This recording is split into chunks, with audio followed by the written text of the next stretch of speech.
So our topic this afternoon is preterm labor. So just going to finish this. Anyway, this is also in connection with other conditions that always leads to preterm labor, such as your infection, okay, incompetent cervix, or your premature rupture, premature cervical dilatation, and even your premature rupture of the membrane. Okay, so any woman who is having persistent uterine contraction for more than 20 minutes, okay, should be considered to be in labor. So during the pregnancy itself, there are instances na pwedeng mag-contract, okay, mga quickening, such as things like that, is normal during pregnancy. But if the contraction is occurring every 20 minutes, okay, every 20 minutes, okay, for the entire course of pregnancy, almost every day, ganun nangyari, plus or any time of the day, plus the pregnancy is not yet on the 37th week and above, that is considered as preterm labor. So if they develop contraction. So this is a condition wherein the labor occurs before the end of the 37th week of age of gestation. As we already know, for it to be considered as a full-term pregnancy, it has to reach more than 37 weeks or the end of 37th week age of gestation. Less than that is considered as preterm. Now, what would be the possible causes of this condition? Let's start with the causes now. Wow. So what are the reasons why women who is pregnant develops such condition? Number one, dehydration. Okay, dehydration. So basically, dehydration is a fluid volume deficit wherein there is a decreased fluid in the mother system. So what could be the possible causes of dehydration to a woman? What are the possible conditions that would lead to dehydration? Anyone? Diarrhea, severe diarrhea. That could be one. What else? Vomiting, or in the pregnancy layman terms, it can be related to what? Yung severe morning sickness. Ang tawag doon? Severe vomiting. Go ahead, ma'am. Lakasan mo konti. Sige lang, tapos sabi mo. Lakasan mo konti. Your hyperemesis gravidarum. So that is an excessive vomiting during pregnancy, okay? Or excessive morning sickness. Gabi at umaga, suka siya ng suka. Okay? And that can lead to dehydration. And a dehydration may lead to decreased fluid concentration in the body. And take note, amnions, or your amniotic sac, continuously produces amniotic fluid.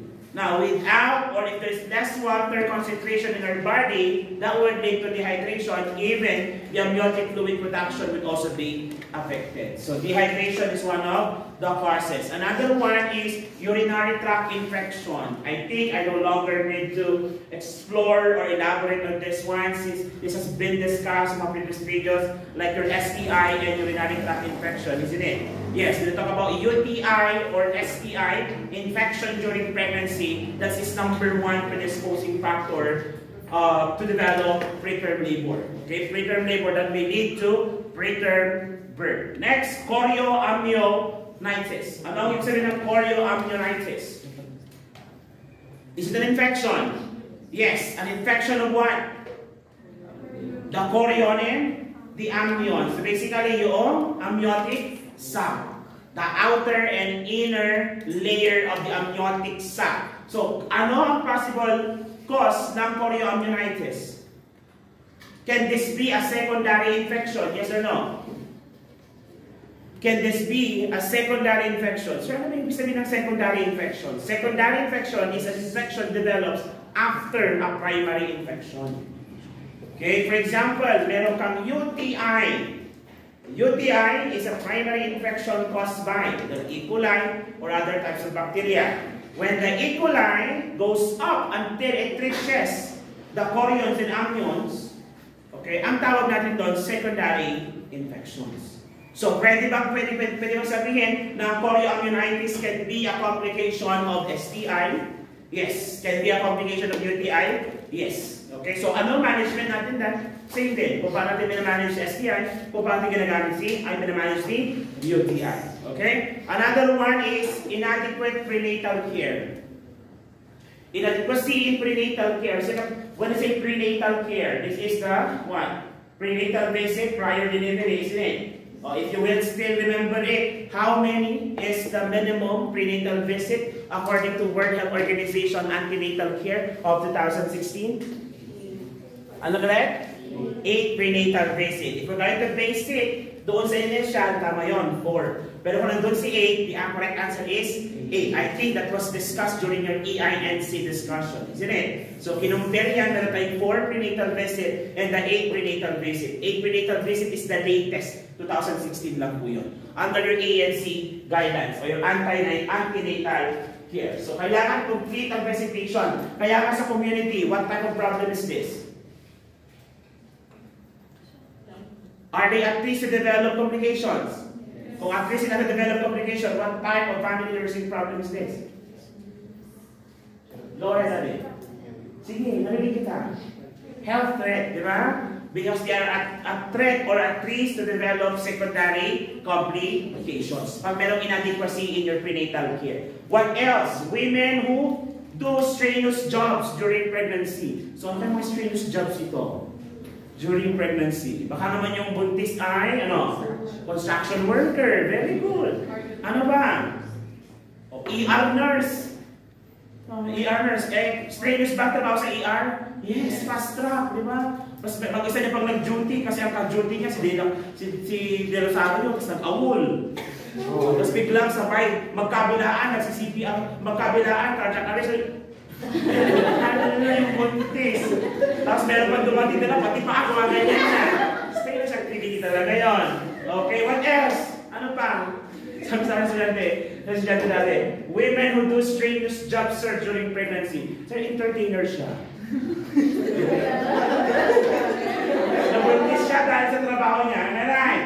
Yes. At nung nabuntis na siya, hindi pa rin siya bumitaw sa kanyang trabaho. Kaya still doing strenuous job. Kung paano niya gawin yung strenuous job na yun, ikaw na mag-isip. Use your imagination. Ano ba strenuous job? Alam ko ba sa isip ko, pero ano pang job? Wala. Wala. Ano pang job? Ano ba? Naghanap daw sampol pa. Ikalukuhan pa lang yung discuss natin. Yung totoong trabaho ang strenuous. Pwede ba yung concept stage sa asking? Yes, di ba? Pwede yun. Okay? Kasi nakatayo sila, yung gravity. Kaya nga more on varicosities. Pwede din mag-develop ng varicosities sa mga buntis. Okay? And aside from that, intimate partner abuse may be yet another cause. So, intimate partner abuse. Siguro naman, pumasok na sa isip nyo yan. Okay? Buntis pa, pero meron pa rin sexual activity. Question, normal po ba yun? Yes. Is it allowed? Yes, however, wag naman na strenuous. Yung pag-buntis cartwheel, gano'n. Diba? Ano ba? Ano ba? Cartwheel? Hindi pala cartwheel yun. Ano tawag sa wheelbarrow pala yun? Yung tinaas yung paa gano'n. Strenuous. Ano ba? So, strenuous ba ang dog style? Hindi naman, diba? Kasi relax na. What else? Na-expose na lang. Ano, wala na? Ano yun? Expose sa chemical, pwede, but it's more on trauma kasi kapag pinag-usapan natin mga abuses in strenuous activities. But for those who working sa mga chemical, pwede din, okay? But pag chemical kasi pinag-usapan, it's more on congenital abnormalities ang pwedeng ma-develop. Okay? Hindi yung miscarriage or preterm delivery or birth. Okay? So what are the possible signs and symptoms? What are the possible signs and symptoms? Skip ko lang ito. What are the possible signs and symptoms kapag ikaw po ay nagkakaroon ng preterm labor? Okay? Possible signs and symptoms when a patient is developing preterm labor. Let me just fix it. Okay, start with number 1. Okay? So you have to assess,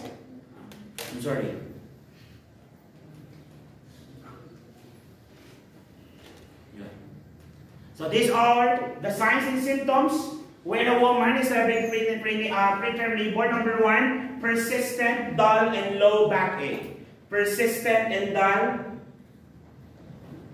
low backache. Let us recall. When I talk about labor, a pain starts in the abdominal area. Is that a correct pattern for a labor? No. Usually, a correct labor pattern, the pain starts at the lower back, radiating to the abdominal area. Tama ba? Yes, and this is a clear sign na may ongoing labor plus the contraction. Of course, vaginal spotting is present. Vaginal spotting, that would not be labor kung walang pagdurog o makikita. Okay? And we have the feeling of pelvic pressure or abdominal tightening. So basically, kung ano nararamdaman ng isang nagre-labor, yun din ang nararamdaman na nagre-preterm labor. It's just that the labor occurs prior 38 weeks. Dito tayo? Or prior the end of 37 week. Menstrual-like cramps. Ganun pa rin. Okay? So, frequent contractions yan. Increased vaginal discharges with bloody show din yan. And uterine contractions. Ano yung uterine contractions niya? Regular or irregular? Regular or irregular? Regular, kasi labor niya. It's a regular uterine contraction. And the last one is your intestinal crampings. Okay? Intestinal crampings. So those are the signs and symptoms of a patient or a woman who develops preterm labor. Again, this is just simply a labor prior end of 37 weeks of gestation. Or the baby is less than 38 weeks at least. Okay, so how are we going to manage the condition, sir? These are the management. So assess for signs and symptoms of preterm labor, as we have mentioned in the earlier part, and always assess for fetal well-being. What is the best way to assess for the fetal well-being? Ano ulit? FHT, listen for the fetal heart tone, okay, or heart sound, and it has to be on a well-organized pattern. What is a normal fetal heart rate again? 120 to 160 beats per minute. So, below or upper than that range is considered as fetal distress. Okay? Fetal distress. Okay? Next, promote bed rest. That is correct. Why? Kasi pag hindi mo promote ang bed rest dyan, what will happen? Baka tuloy-tuloy lumabas lalo niya with regards to the gravity. Especially if there's already contraction in cervical opening. Kung ayaw pang ilabas yung baby, at pwede pa naman mag-close, nalala nyo si Sinan, pwede kasi lagyan ng Sinan. Okay, yung butas. Kung ang cause ng preterm labor is your premature rupture of membrane. Hydrate to help stop the contraction. Okay, and collect urine for diagnosis of UTI as well. You also need to administer tocolytics. What is tocolytics again? Promote contraction or relaxes the uterus. Relaxes the uterus. What are examples of your tocolytics? Tocolytics, hindi. Vitamin K, iba yun. Okay, blood clot yun. For blood clot information. Example ng tocolytics, okay lang yan. Sometimes you would say something na hindi akma, pero okay lang yun. That's part of learning. Kung nanood kayo ng ibang video, dapat alam nyo na ito. Na-discuss mo na sa ibang videos ito. Example ng tocolytics, such with R. Rifampicin, antibiotic yun. Ano pa? Sige lang, go. Show me your pharma knowledge. Rito-Drin. Sinabi ko yung sagot. Ano sagot? Rito-Drin. R-I-T-O-D-R-I-N-E. Rito-Drin.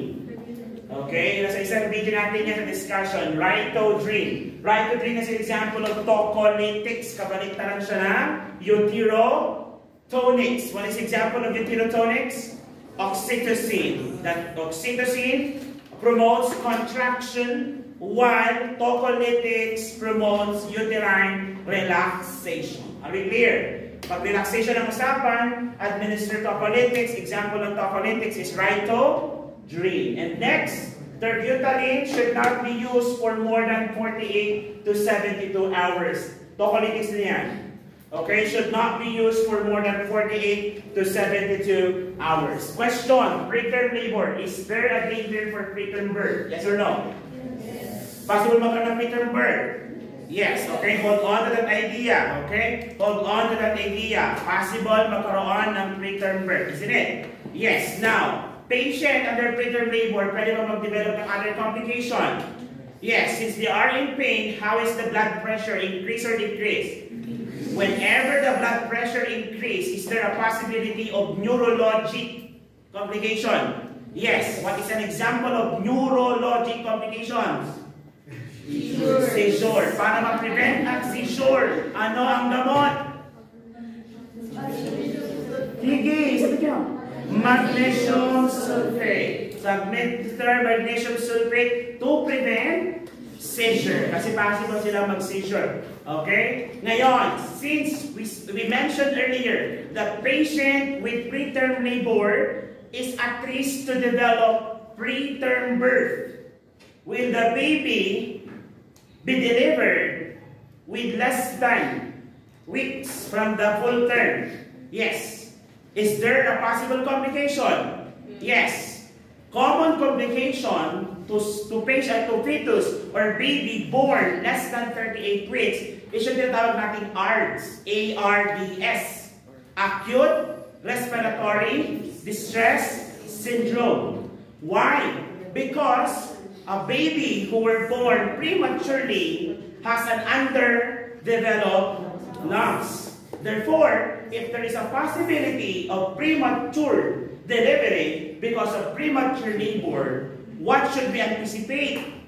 Na meron tayong fetus or baby that has an immature lungs. So, kailangan ba natin gawing mature yun? You are expected now to administer based on the drug order, what medication? Ano ulit? Corticosteroids. Example ng corticosteroids? Betamethasone. Or your dexamethasone or your prednisone depending on the doctor's order.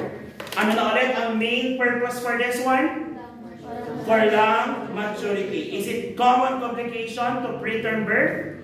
Yes. What will be the possible complication that may cause death to infant kapag sila ay born with immature lungs? ARDS. What is ARDS again? Acute Respiratory Distress Syndrome. Are we clear? Yes. To manage that, you're going to administer dexamethasone or your betamethasone or prednisone depending on the doctor's order. Are we clear so far? Okay, example ng mga doses natin, pag betamethasone, you write it there. Betamethasone dosage. Okay, nasa na sa module nyo ito if you want to read it. O, nababasa mo yan na. Betamethasone. Betamethasone, ilang milligram ulit? 12 milligram. Ilang doses? 2 doses. Saan i-inject? Intramuscular. Ilang oras ang pagitan? So, you're going to administer betamethasone 2 doses of 12 milligram intramuscularly with an interval of 24 hours. Let me repeat that. Betamethasone, how many times should you give? 2 times. How many milligrams? 12 milligrams. Ilang oras sa pagitan? Where? At what route? Intramuscular. Are we clear? Or IM? Are we clear? If it's dexamethasone, nandyan din. Dexamethasone will be given for doses, how many milligrams? 6 milligram. What route? Intramuscular. How many hours apart? 12 hours. Ilang course? 1 course lang. Okay? It is also in your module, isn't it? Tandaan niyo yan. Ang basic lang. Betamethasone is 12. Dexamethasone is 6. 24 hours apart. 12 hours apart. Are they both IM? Yes. Parehas ba silang 1 course? Yes, 1 course of treatment. Are we clear? That is to be given as doctor's order if a mother is suffering from preterm labor. Kasi there is a possibility of preterm delivery or birth. Are we clear? Yes. Also check for PROM. What is PROM again? Premature rupture of membrane. Preterm rupture of membrane or premature rupture of membrane. Will it give the same possible complication? Yes, kasi nga PROM may lead to preterm labor, while preterm labor may also lead to PROM. Vice versa, management is the same. you control. As far as possible, kung pwede mo patagalin yung baby doon sa sinapupunan ni nanay, much better. Then you make sure that the lungs will mature fast, and if we can delay the delivery, much better. So ano ang ating main purpose dyan? Bed rest si mother so that the fetus will not be birthed preterm or prematurely. Okay? So we can hold on to that delivery for as long as you can. However, if there is already a sign of fetal distress, which is either tachycardia or bradycardia, fetal tachycardia or bradycardia, then imminent delivery is possible. Wala kami magagawa. So anong delivery natin dyan? Pwede pa rin ba ang NSD? Yes. But if the mother is incapable of delivering with NSD, then CS is also another option. Are we clear? Hello? Are you clear? Do you have any question? Maliwanag? Yung totoo. Preterm labor, ano na ulit ka? Pwede bang nanganak or manganganak? Possible. Below 38 weeks. Yes. Pwede bang mag-lead into prom? Ang bata ba pwede ipanganak ng prematurely? Pag premature, pwede bang immature ang lungs? Para mag-mature habang nasa sinapupunan pa, anong gamot na ibigay kay nanay? Corticosteroids. Example, beta-metasol. Another one, pag mabibigyan ka ng beta-metasol, ilang milligram? 12 milligram. Dexa, ilang milligram? Ilang hours ang apart pag Dexa? Pag naman beta? Parehas ba silang IM?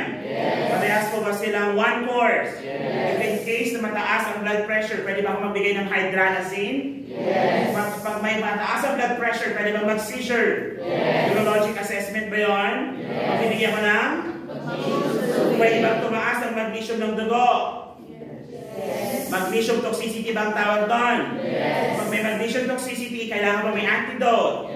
Bibigyan mo ng antidote, pwede bang calcium gluconate? Para malaman ko kung may toxicity, kailangan ko bang i-assess ang reflex? Anong tawag doon? Deep tendon? Hyperactive or absence? Very good. That is done. Am I right? Yes. May tanong pa ba? Wala na. Kung walang tanong,